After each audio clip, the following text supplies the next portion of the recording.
Hello, it's Anna Hill here with the Farming Today podcast. Today, how the Welsh Government needs collaboration to get a grip on river pollution. We think we can find solutions. Let's work together to do it, but we have to jointly own that objective of dealing with river pollution.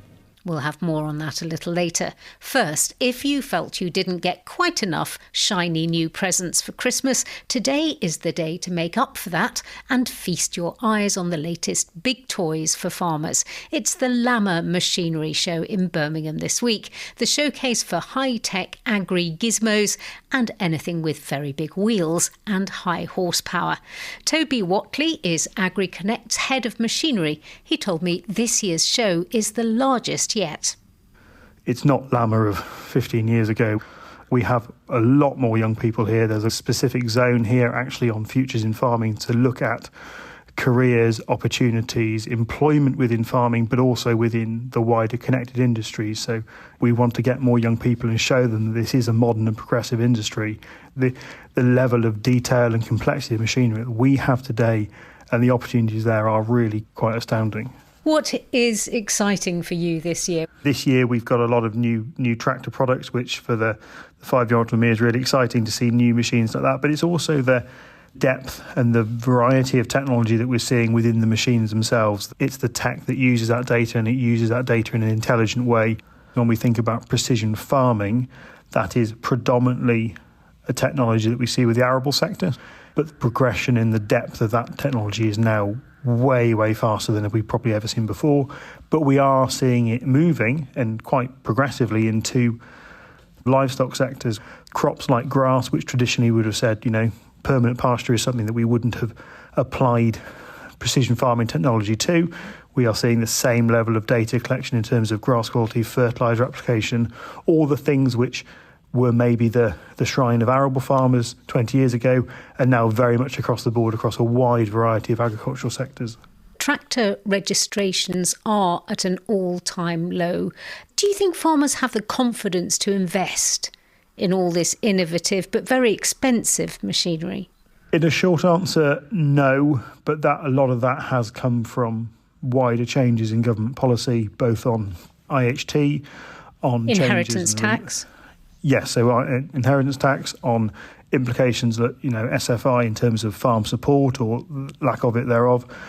The other thing we've got to consider is the number of tractors being sold in the UK has always been reducing because tractors get bigger. As tractors get bigger, we effectively need less of them. The big change this year has been that if farmers don't feel they have confidence in their business, we're not going to make the investments into machinery. Something that people said to me, what are the changes coming? And for the last 2 or 3 years, we talk about automation and autonomy. I think one of the changes we're seeing at the moment is people are looking to keep machinery longer. Instead of keeping them for 3 or 4 years, they're now looking to keep them until 10 or 12 years. We were reporting recently about trade deals and tariffs. In October, we spoke to the Agricultural Engineers Association about US tariffs on steel and aluminium. How much do you think that is still having an impact? From a farm customer, UK farmer buying, the impact of the tariffs probably wouldn't have been seen yet because the machines that they're buying today, the components of them have already been purchased. However, when we think about where components and machines are made, and this has been well published, it's not an agricultural thing, it's a worldwide production thing. The components that make up a tractor come from factories all over the world.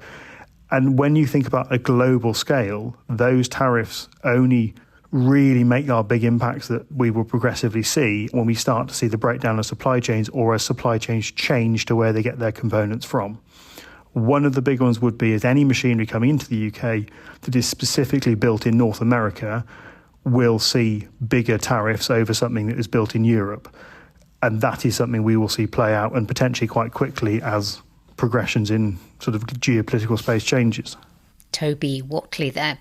Now, all week we're talking about cheese. On Monday, we heard that cheese exports have risen significantly recently. In 2024, total UK cheese exports were worth £887 million, with just over 70% heading into Europe. Last year, the government announced there would be an SPS deal, a sanitary and phytosanitary agreement between the UK and the EU that should reduce paperwork for agri-food exports by aligning standards. Negotiations are still ongoing. One dairy exporter, Coombe Castle International, says there's growing demand in Asia, the US and Australia too. Marie Lennon has been to Wiltshire to meet Director of Sales Ben Hutchins in a very large chiller in Melksham. I can feel the temperature is a shift. We have various small mountains of cheese. I see Irish cheddar cheese here. So this is going off to America? That's America. This is the kind of exporting cheese hub in this room. Exactly. That's going to South Korea. At the end of the summer, you were getting ready for the Christmas markets, for all the cheese to go to all the houses all over the world. This place would have been packed to the rafters. Absolutely can't move in here. So we're building a new warehouse over the road to help with our expansion from the last couple of years, but also our planned growth as we continue to expect to grow in the same way. So we've got a small room here where we do labelling. We manage the labelling here with translations and get it ready for whichever market it needs to go to. We've got a whole line of Stilton being labelled up. With the Stilton here, where could that be going off to? I think this is going into Germany. We're seeing growth pretty much universally around the world. Even some of the markets where people might think we're having some challenges and that are difficult, USA being one with the tariffs, we're still seeing good growth. It all looks like it's moving in the right direction. And you are exporting a whole range of different dairy products. What kind of markets are doing well? Where is there good demand? Towards Asia, we've got very strong growth with our cream in Japan and Korea in particular, but generally across the whole region.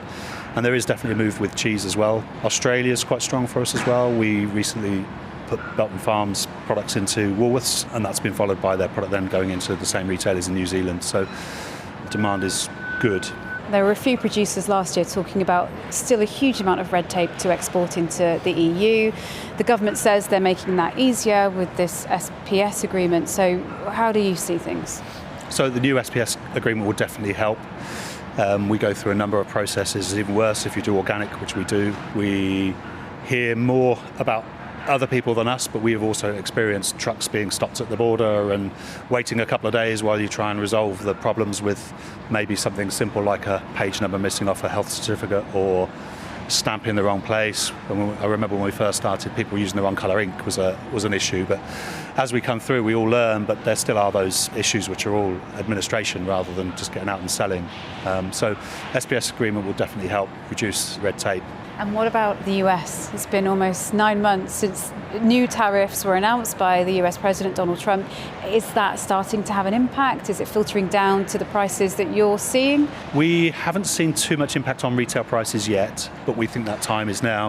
People have been holding stock, some people stocked up, and for a short period of time, maybe some people cushioned their pricing into the market. But we're definitely seeing that going through. Yeah, retail prices are going to go up in the US as a result. It strikes me that you're dealing with so much volatility, both with what your producers are able to do out in the fields because of weather being extreme at times, ever-changing markets, ever-changing global currency rates. What would make your life easier? Price stability would be really good. This annual dance of, is it 45p for milk? No, now it's down to 35p for milk. Now it's back up to 45p for milk. If we could find a way of managing that, that would make everything a lot more simple. I don't know how a farmer deals with a 25% decrease in their income overnight. Yeah, it just staggers me. Ben Hutchins there from Coombe Castle International. The Oxford Farming Conferences last week saw politicians from all 4 UK nations talking about their devolved plans for their post-Brexit support schemes for farmers. We've already heard from DEFRA Secretary Emma Reynolds and Jim Fairley, Minister for Agriculture in the Scottish Government. Just this month, the Welsh Government has implemented its Sustainable Farming Scheme, or SFS. There are 3 levels for farmers to join. First, universal actions, which all farmers have to comply with to get funding. Then optional enhanced actions. And finally, collaborative projects. Charlotte Smith spoke to Wales Cabinet Secretary for Climate Change and Rural Affairs, Hugh Irranca-Davies. It's great that we've got to this point now where on the 1st of January it's rolled out. So the Sustainable Farming Scheme, we think is unique within the UK because it is a genuinely deeply whole farm approach and it's accessible to all farmers. We've designed it in that way with farmers, with environmental organisations, with many others sitting around the ministerial roundtable. So it's been a collaborative effort. And the acid test, of course, will be getting farmers to sign up from all different sectors. And that provides not only the financial stability future that farmers need within Wales. It also protects their integral role within Welsh heritage and culture as well, including Welsh language. Social value is built into it as well. But it also means not only the financial viability and sustainability, but also the sustainability in terms of climate resilience. Is spending the farming budget on measures which actually really are aimed at protecting the Welsh language the best use of it? Yeah, it absolutely is. The integral nature of Welsh farming to our rural communities is also integral to things such as Welsh culture and heritage, the viability of the shops in the town, the local schools, but also the Welsh language as well. Particularly within rural Wales and agricultural Wales, it is the default language. Now then, there is a related question, by the way, is the quantum of funding that we have within it sufficient to do that and to do food security, sustainable food production, viable farm businesses, and climate resilience, and also biodiversity or whatever? And I think my answer to that, I've been frank all the way through. I think we need to find more funding going forward by looking at things such as blended finance, additional finance bringing in. So this is going to private companies and getting them to do some of the financing here? Yeah, and supply chain and so on, but not as a substitute for what we're doing with the Sustainable Farming Scheme, but in addition to it. So we've got a collaborative layer within our Sustainable Farming Scheme. It's one of the higher tier levels where farmers can work together. But we've got people out there now already, farmers working hand in hand with environmental organisations on a catchment scale, on a landscape scale, and there are companies out there who want to invest. It's not all glorious. Let's talk about the downside of all this. You've talked about agricultural pollution in Welsh rivers.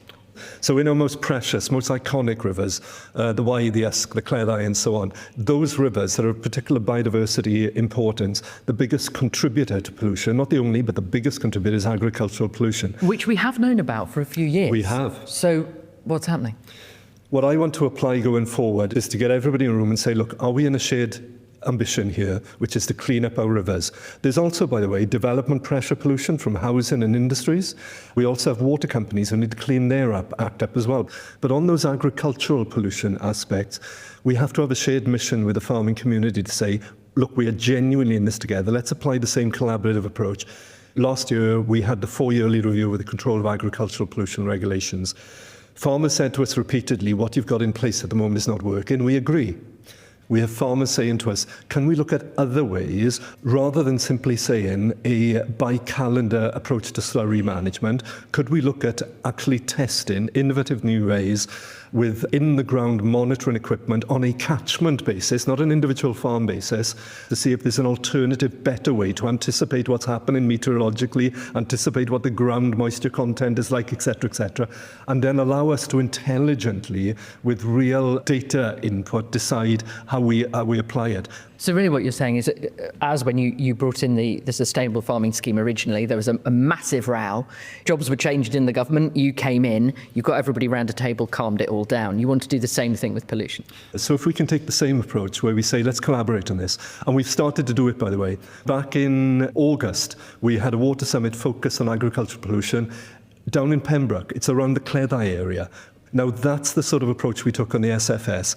We think we can find solutions. Let's work together to do it, but we have to jointly own that objective of dealing with river pollution. Hugh Irranca-Davies there speaking to Charlotte Smith. Tomorrow we'll hear from Andrew Muir, Northern Ireland's Minister of Agriculture, Environment and Rural Affairs. If you have any comments about the programme, you can always get in touch with us. We read all of your emails. Our email address is farming.today@bbc.co.uk. That's all we've got time for. I'm Anna Hill. The producer is Rebecca Rooney. Farming Today is a BBC Audio Bristol production.